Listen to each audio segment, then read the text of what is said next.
Hello teacher trainees and welcome to another class on curriculum studies. Today we are going to learn about curriculum monitoring. At the end of this video, remember to click on the link in the description which has the revision questions for this topic.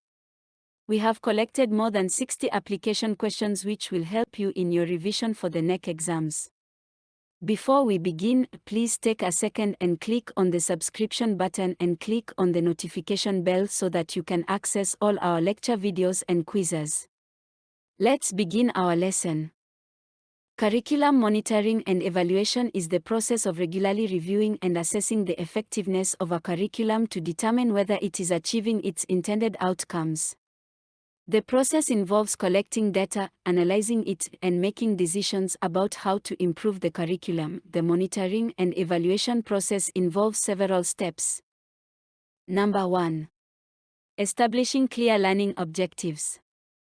The curriculum must have clear and measurable learning objectives that are aligned with the overall goals of the educational program. Number 2. Collecting data. This involves collecting data on student performance, teacher performance, and other relevant data points such as attendance rates, graduation rates, and feedback from stakeholders. Number 3. Analyzing data. The data collected is analyzed to identify areas of success and areas for improvement. Number 4. Making decisions. Based on the analysis of the data, decisions are made about how to improve the curriculum.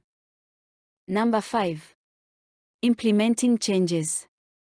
The changes are implemented and the impact is measured to determine whether they have been successful. Number 6. Continuously monitoring and evaluating.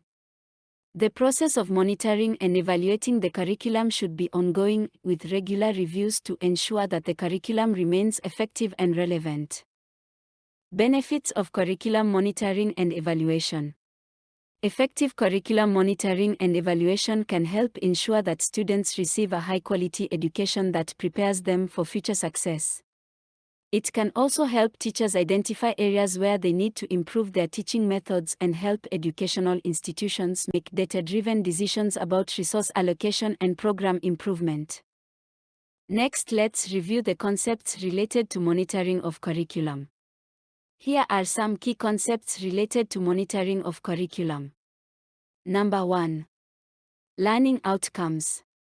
Learning outcomes are the desired knowledge, skills, and attitudes that students should acquire as a result of the curriculum. Curriculum monitoring involves assessing whether students are meeting these outcomes and adjusting the curriculum as needed to better meet them. Number 2. Assessment. Assessment refers to the tools and methods used to measure student learning. Curriculum monitoring involves selecting appropriate assessment methods, ensuring that they are aligned with learning outcomes, and using the data from assessments to make decisions about the curriculum. Number 3. Feedback. Feedback is information provided to students about their performance and progress towards learning outcomes. Curriculum monitoring involves using feedback to help students improve their learning and to guide curriculum improvement. Number 4. Professional development. Professional development refers to activities and programs designed to help teachers improve their skills and knowledge. Curriculum monitoring involves providing teachers with opportunities for professional development so that they can effectively implement the curriculum. Number 5. Curriculum alignment. Curriculum alignment refers to ensuring that all elements of the curriculum, learning outcomes, instructional strategies, assessment methods, etc., are working together to support student learning. Curriculum monitoring involves regularly reviewing and adjusting the curriculum to ensure alignment and effectiveness. Number 6. Curriculum mapping. Curriculum mapping is the process of visually representing the curriculum to identify gaps and redundancies in instruction. Curriculum monitoring involves using curriculum maps to guide improvements in the curriculum. Number 7. Data analysis. Data analysis is the process of examining data to identify patterns and insights. Curriculum monitoring involves collecting and analyzing data on student performance, teacher effectiveness, and other relevant factors to guide improvements in the curriculum. Next are the principles of monitoring in curriculum. The principles of monitoring in curriculum are important for ensuring that students receive a high-quality education that prepares them for future success. Let's examine 6 key principles of monitoring in curriculum. Number 1. Clarity of goals and objectives. The first principle of monitoring in curriculum is to ensure that the goals and objectives of the curriculum are clearly defined and understood by all stakeholders. This includes teachers, students, parents, and administrators. The goals and objectives should be measurable, specific, and aligned with the overall goals of the educational program. Number 2. Data-driven decision-making. The second principle of monitoring in curriculum is to use data to make informed decisions about the curriculum. Data should be collected regularly and systematically and should be used to identify strengths and weaknesses in the curriculum, to guide improvements, and to monitor progress. Number 3. Continuous improvement. The third principle of monitoring in curriculum is the idea of continuous improvement. Curriculum monitoring should be an ongoing process, with regular reviews and adjustments to ensure that the curriculum is effective and relevant. This includes regular feedback from stakeholders and a commitment to making changes when necessary. Number 4. Collaboration. The fourth principle of monitoring in curriculum is collaboration. Effective curriculum monitoring involves collaboration among teachers, administrators, students, and parents. This includes regular communication, sharing of information, and working together to make decisions about the curriculum. Number 5. Professional development. The fifth principle of monitoring in curriculum is the importance of professional development for teachers. Teachers need to have the skills and knowledge to effectively implement the curriculum and to use data to guide their teaching. Professional development opportunities should be provided to help teachers improve their skills and stay up to date with the latest research and best practices. Number 6. Equity and diversity. The sixth principle of monitoring in curriculum is the importance of equity and diversity. Curriculum monitoring should ensure that all students have access to a high-quality education that is inclusive and respectful of diversity. This includes regularly reviewing the curriculum to ensure that it is culturally responsive and meets the needs of all students. By following these principles, curriculum monitoring can help ensure that students receive a high-quality education that prepares them for future success and that the curriculum remains effective and relevant. Now let's study the process of monitoring in curriculum. The process of monitoring in curriculum is crucial for ensuring that students receive a high-quality education.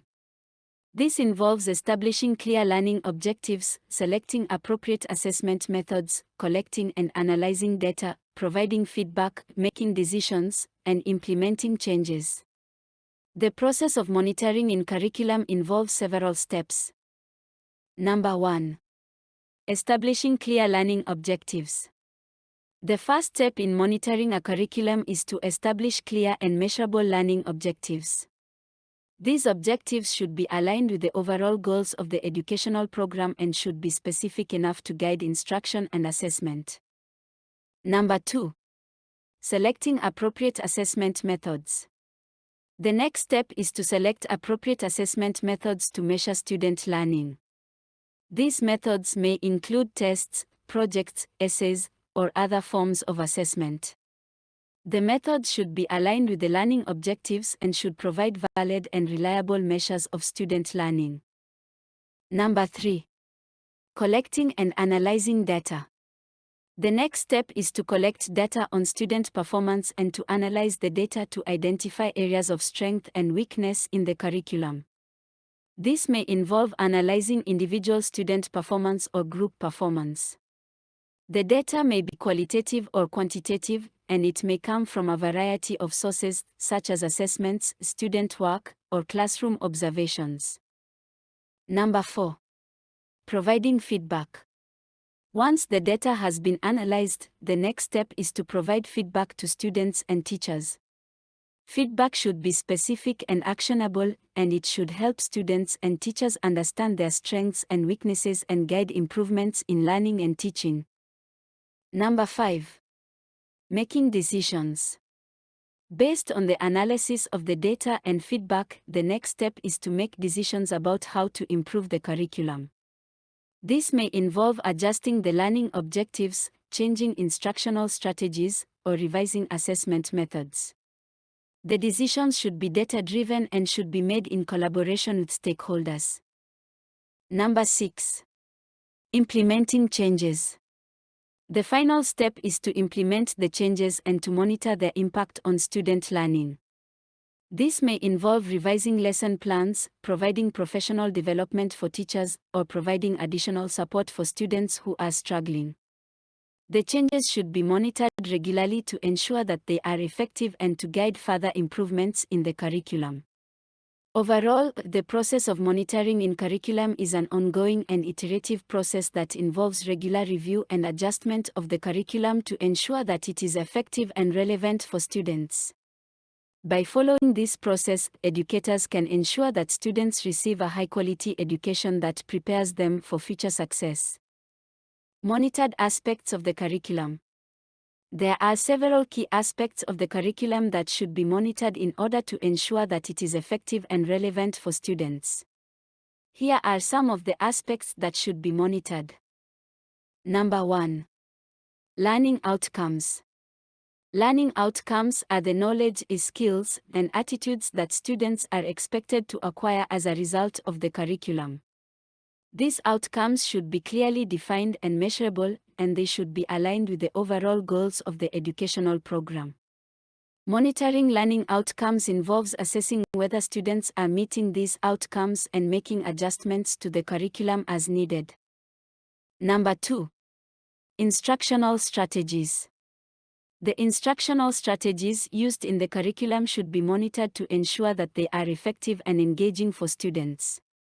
This may involve observing teachers in the classroom, collecting feedback from students, and using data to evaluate the impact of different instructional strategies. Number 3. Assessment methods.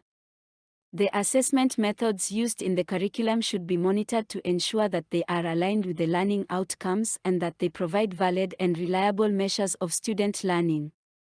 This may involve reviewing assessments for alignment with learning outcomes, analyzing student performance on assessments, and making adjustments to assessments as needed.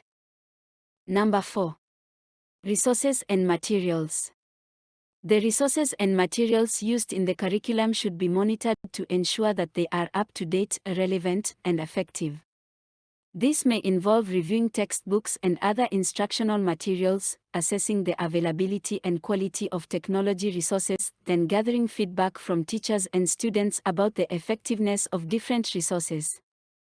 Number 5. Professional development. Professional development opportunities for teachers should be monitored to ensure that they are effective in improving teacher skills and knowledge. This may involve evaluating the impact of professional development programs on teacher practice and student learning outcomes, and making adjustments to professional development opportunities as needed. Number 6. Equity and diversity. The curriculum should be monitored to ensure that it is culturally responsive and meets the needs of all students. This may involve reviewing the curriculum for biases or omissions, gathering feedback from students and families about the effectiveness of the curriculum in meeting their needs, and making adjustments to the curriculum as needed. Overall, monitoring these aspects of the curriculum can help ensure that it is effective and relevant for students, and that it prepares them for future success. By regularly reviewing and adjusting the curriculum, educators can ensure that it meets the needs of all students and provides a high-quality education for all. Challenges encountered in curriculum monitoring. Curriculum monitoring can be a challenging process, and there are several common challenges that educators may encounter. Here are some of the key challenges. Number 1. Time constraints. Curriculum monitoring can be time-consuming, and educators may struggle to find the time to conduct regular monitoring and assessment activities. Number 2. Data collection and analysis. Collecting and analyzing data can be challenging, particularly if educators lack the skills and resources needed to collect and analyze data effectively. This can make it difficult to measure progress and make data-driven decisions about curriculum improvement. Number 3. Resistance to change. Some educators may resist changes to the curriculum, particularly if they have been teaching the same curriculum for many years. This can make it difficult to implement changes and improvements to the curriculum. Number 4. Limited resources. Limited resources, such as technology, funding, and personnel, can make it difficult to implement and maintain effective curriculum monitoring systems. Number 5. Alignment with standards and goals. Curriculum monitoring can be challenging if the curriculum is not well aligned with the overall goals and standards of the educational program. This can make it difficult to measure progress and make meaningful improvements.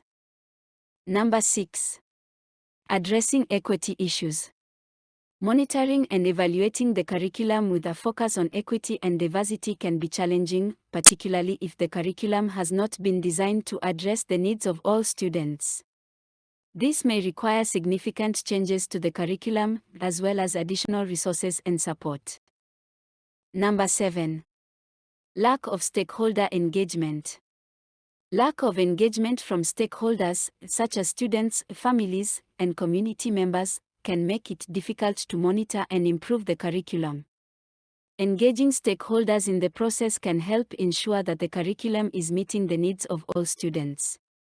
Overall, addressing these challenges requires a commitment to ongoing monitoring and improvement, as well as a willingness to engage in ongoing professional development and collaboration with colleagues and stakeholders.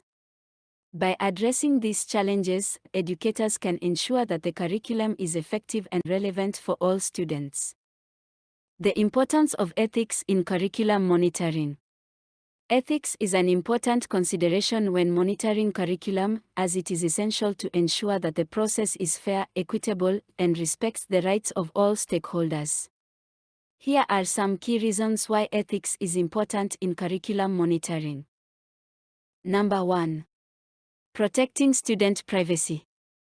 Curriculum monitoring may involve collecting sensitive information about students, such as their academic performance or personal information. It is important to ensure that this information is collected and used in a way that protects student privacy and confidentiality. Number 2. Ensuring fairness and equity.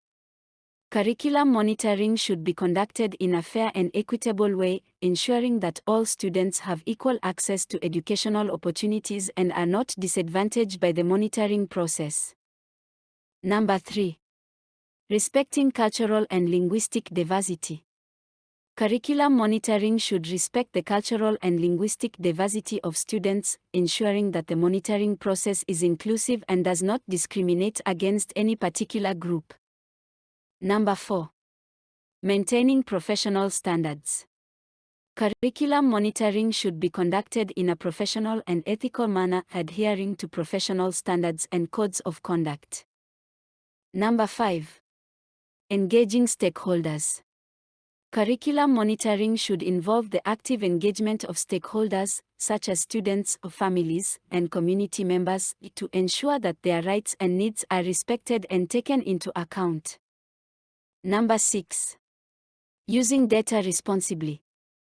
Curriculum monitoring should use data responsibly, ensuring that data is accurate, reliable, and meaningful, and that it is used to improve educational outcomes for students.